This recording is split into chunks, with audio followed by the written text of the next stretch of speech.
म्हणजे दागिना, दागिना असा त्याचा शब्दशः अर्थ होतो। आणि आपल्याला आणखी सुशोभित होण्यासाठी जसं आपण आपण अलंकार वापरतो त्याचप्रमाणे मराठीमध्ये देखील वेगळ्या पद्धतीने वेगवेगळे शब्द वापरून भाषेचं सौंदर्य अधिक खुलून दिसते। तर त्यामुळं ते अलंकार वापरलेले असते आणि हे जास्तीत जास्त कवितेमध्ये आणि पद्य रचनेमध्ये त्या अलंकाराचा जास्तीत जास्त उपयोग केला जातो आणि उपयोग होतो। जसं आपण कविता वगैरे लिहितो त्या कवितेमध्ये रूपक देतो, दृष्टांत देतो, यमक साधतो, तर तेच या अलंकारामध्ये सांगितलेलं आहे। तर जसं की जसं तुझे चालणे मोहक आहे असं सरळ सरळ आपल्याला न म्हणता चांदणे शिंपीत जाशी चालता तू चंचले असं आपण म्हणतो। म्हणजे सरळ सरळ न बोलता थोडं व्याकरणिक दृष्ट्या आणि भाषेचे सौंदर्य वाढवून जे बोलल्या जाते। तर हे अलंकार जे आहे, अलंकार हे दोन प्रकारचे आहेत। अलंकाराचे जे मुख्य प्रकार आहेत, मुख्य प्रकार दोन आहेत। अलंकार मुख्य दोन प्रकार आहेत, एक आहे शब्दालंकार आणि दुसरा आहे अर्थालंकार। शब्दालंकार आणि दुसरा आहे अर्थालंकार। शब्दालंकार म्हणजे शब्दाचं सौंदर्य वाढवणारे शब्द म्हणजे शब्दालंकार, आणि अर्थावरून त्याचे जे प्रकार पडतात त्याला म्हणतात ते अर्थालंकार। आणि शब्दालंकाराचे देखील प्रकार आहेत। शब्दालंकार आपण पहिल्यांदा बघू। म्हणजे शब्दालंकार म्हणजे शब्दावरून ते अलंकार ठरलेले असतात आणि इथे अर्थावरून। ओके, या शब्दावरूनच आपल्याला त्याचा अर्थ आपल्याला लक्षात येतो। आता शब्दालंकार मध्ये जे आहे याचे देखील तीन प्रकार आहेत शब्दालंकाराचे। एक आहे पहिला अनुप्रास अलंकार, अनुप्रास। दुसरा आहे यमक आणि तिसरा आहे श्लेष। आणि हे शब्दालंकाराचे तीन प्रकार आहेत। जवळपास आपण अनुप्रास अलंकार, यमक अलंकार आणि श्लेष अलंकार हे शब्दालंकाराचे तीन प्रकार आहेत। तर हे ओळखण्यासाठी आपल्याला परीक्षेमध्ये काय दिलेलं असते की आपल्याला परीक्षेमध्ये वाक्य दिलेले असते आणि हे कोणत्या अलंकाराचं उदाहरण आहे अशा पद्धतीचं विचारल्या जाते। तर नेमकं अनुप्रास अलंकार म्हणजे काय, यमक अलंकार म्हणजे काय आणि श्लेष अलंकार म्हणजे काय, तर यापैकी पहिला जो आहे अनुप्रास अलंकार, तो अनुप्रास अलंकार म्हणजे असा अलंकार आहे ज्या अलंकारामध्ये किंवा ज्या वाक्यामध्ये अक्षराची पुनरावृत्ती होते। एकाच अक्षराची, म्हणजे अक्षराची पुनरावृत्ती म्हणजे एकाच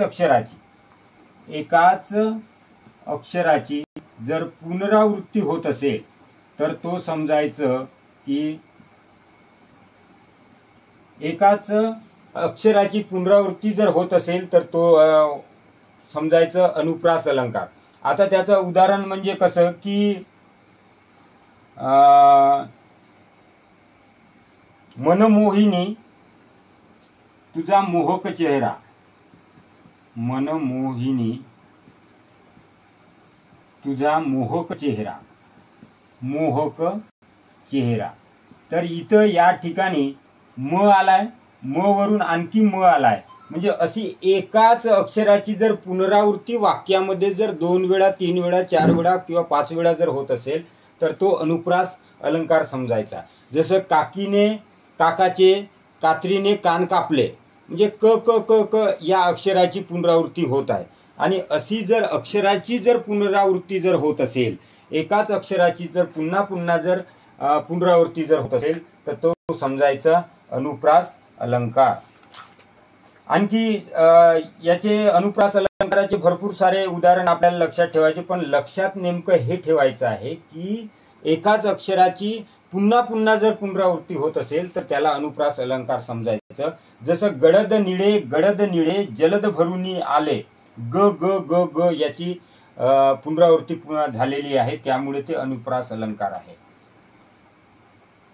म्हणजे अनुप्रास अलंकार ओळखत असताना ते पहिल्यांदा जे वाक्य दिलेले असते त्या वाक्यामध्ये जर एखाद्या कोणत्याही अक्षराची क असो, ख असो, ग असो, च असो, म असो, कोणताही अक्षर असो, त्या अक्षराची जर पुनरावृत्ती पुन्हा पुन्हा होत असेल तर तो अनुप्रास अलंकार. तर हा झाला अनुप्रास अलंकार. तर तुम्हाला समजलंच असेल. दुसरा जो शब्दालंकाराचा जो दुसरा प्रकार आहे तो यमक अलंकार. आता यमक अलंकार, जसं यमक आपण रायमिंग वर्ड्स इंग्रजीमध्ये शिकतो, मराठीमध्ये यमक शब्द शिकतो. म्हणजे वाक्याच्या आरंभी किंवा शेवटी जर समानता असणारे जर शब्द असेल, म्हणजे ठराविक ठिकाणी त्यास समानता दाखवणारे शब्द ठराविक ठिकाणी. आता ठराविक ठिकाणी म्हणजे वाक्याच्या आरंभी तरी येईल, नाहीतर वाक्याच्या शेवटी तरी असेल. ठराविक ठिकाणी उच्चारास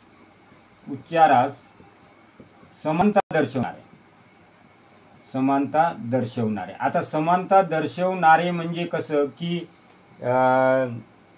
ध्यानी, मनी, गाथा, कथा, म्हणजे जो गाथा कथा म्हणजे आ असा आला. ध्यानी, मनी म्हणजे शेवटी जे सारख्या ध्वनी जर येत असेल तर त्याला यमक अलंकार समजायचा. जसं याचं उदाहरण घेतो म्हटलं, जाणावा तो ज्ञानी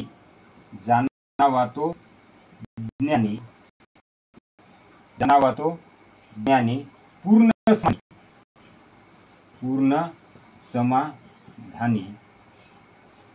समाधानी निसंदेह मनी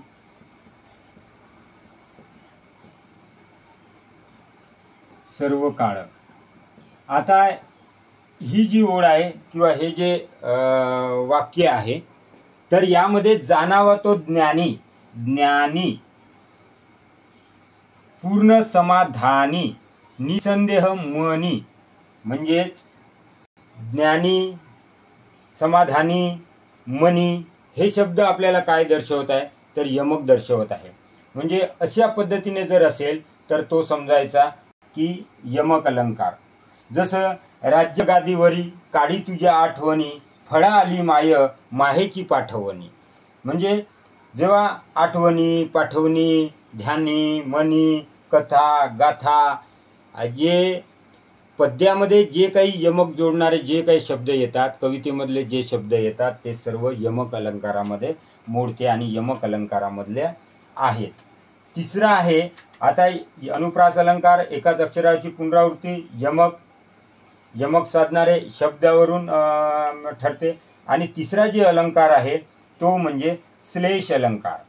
श्लेष अलंकार म्हणजे असा अलंकार आहे की या अलंकारामध्ये एक असा शब्द असतो की त्या शब्दाचे 2 किंवा 2 पेक्षा अधिक अर्थ निघतात.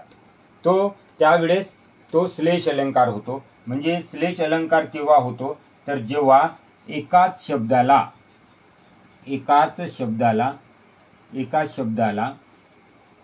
2 किंवा अधिक अर्थ असतात.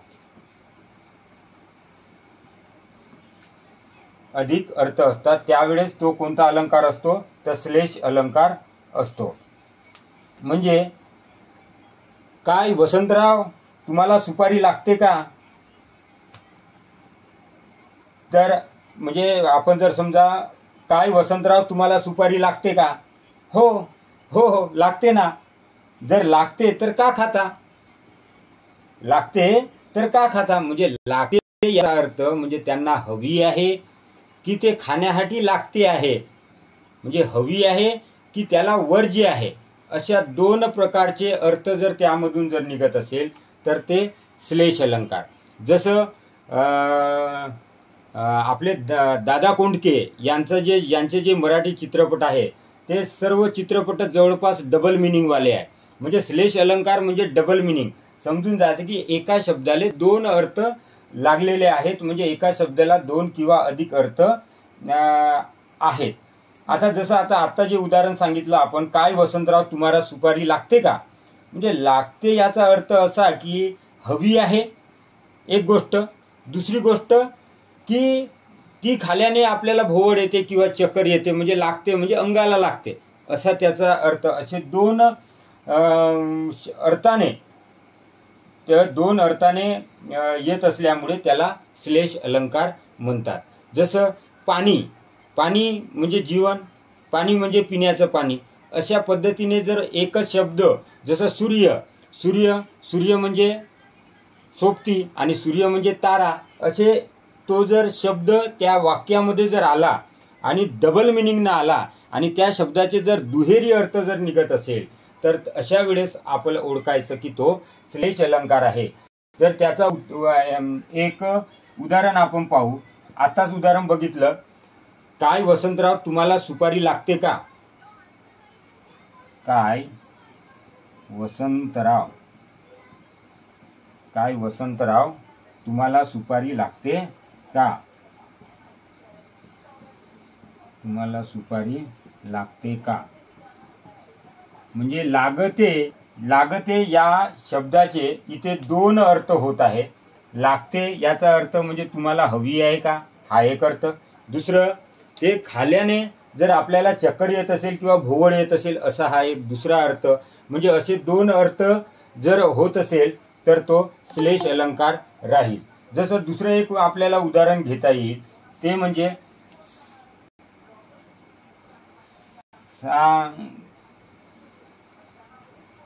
सांगलीला येशील का. आता याच्यामध्ये दोन अर्थ. सांगलीला येशील का म्हणजे सांगली हे शहर आहे, जिल्हा आहे, म्हणजे सांगलीला येशील का हा एक अर्थ.